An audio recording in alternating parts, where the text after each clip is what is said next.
নমস্কার, আমি পার্থজিৎ। আপনারা দেখছেন আওয়াজ বেঙ্গল। মোদির পাঠানো যে সর্বদলীয় টিমের মধ্যে নতুন একটা চমক, সেটা হচ্ছে যে মমতা ব্যানার্জি অভিষেক ব্যানার্জির নাম প্রস্তাব করলেন। কারণ তৃণমূল থেকে ইউসুফ পাঠানকে নির্বাচিত করা হয়েছিল, কিন্তু তৃণমূলে সেটা পছন্দ হয়নি। যার ফলে একটা গোসা হয়েছিল মমতা ব্যানার্জির। সেখানে যেমন রিজিজু যখন ফোন করেন সেন্ট্রাল মিনিস্টার, তখন অভিষেক ব্যানার্জির নাম প্রস্তাব হয় এবং অবশেষে জেডিইউ সঞ্জয় ঝায়ের নেতৃত্বে যে টিম ইন্দোনেশিয়া মালয়েশিয়া যাচ্ছেন, সেখানে অভিষেক ব্যানার্জি যাচ্ছেন। এর আগে শশী থারুরকে দেখেছি আমরা, যে কংগ্রেস কিন্তু প্রস্তাব করেনি নাম, কিন্তু শশী থারুরকে নির্বাচিত করে একটা মাস্টার স্ট্রোক দেওয়া হয়েছে। সেটা মোদির তরফ থেকে বোঝা যাচ্ছে ডিপ্লোম্যাটিক্যালি। এবং অবশ্যই ওয়েসি ওয়েসি একটা বড় ফেস।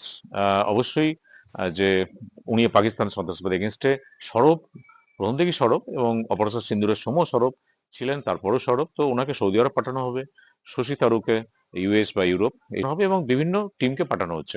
কিন্তু এখানে ইউসুফ পাঠানকে যখন নির্বাচিত করা হয়েছিল, সেখানে গোসা শুরু হয় মমতা ব্যানার্জি, এবং তারপরে তো অভিষেক ব্যানার্জি ইন হয়েছেন। এখানে কিন্তু এটা মোদি মাস্টারস্ট্রোক কেন বলছি, মোদি কিন্তু যেটা এই ওএসি কে নিয়েও যেমন একটা সামনে ইলেকশন আছে, কট্টরপন্থী বিজেপি বিরোধী যারা বলবেন যেন ওরা মুসলিম বিরোধী, সেই ধারণাটাকে উনি নষ্ট করে দিলেন।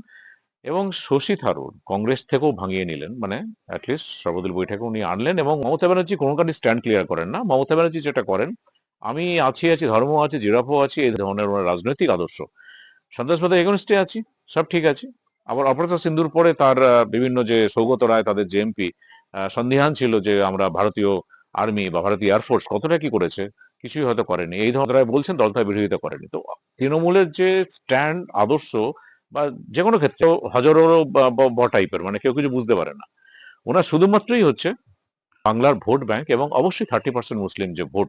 এতে করে যেটা মোদী প্রমাণ করে ছাড়বে সামনে ইলেকশনে, যে আমরা তো সর্বদলীয় বৈঠকে তৃণমূলকে সামিল করেছি, সন্ত্রাসবাদের বিরুদ্ধে আছি, ঠিক আছে, কিন্তু তারপরে আমরা বিজেপির এই বিরুদ্ধে অপরাধ সিন্দুরের কতটা কি করেছি আমরা, সেটা নিয়ে সন্দিহান তাদের এমপি বা এমএলএরা করে যাচ্ছেন, সেই মতামতটা ছড়িয়ে যাচ্ছেন।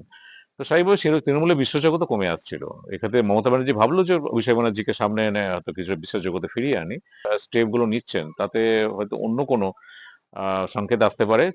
মমতা ব্যানার্জির যে ভোট ব্যাংক 30% যে মুসলমান ভোট আছে ওয়েস্ট বেঙ্গলে, তাদের দিক থেকে হতে পারে।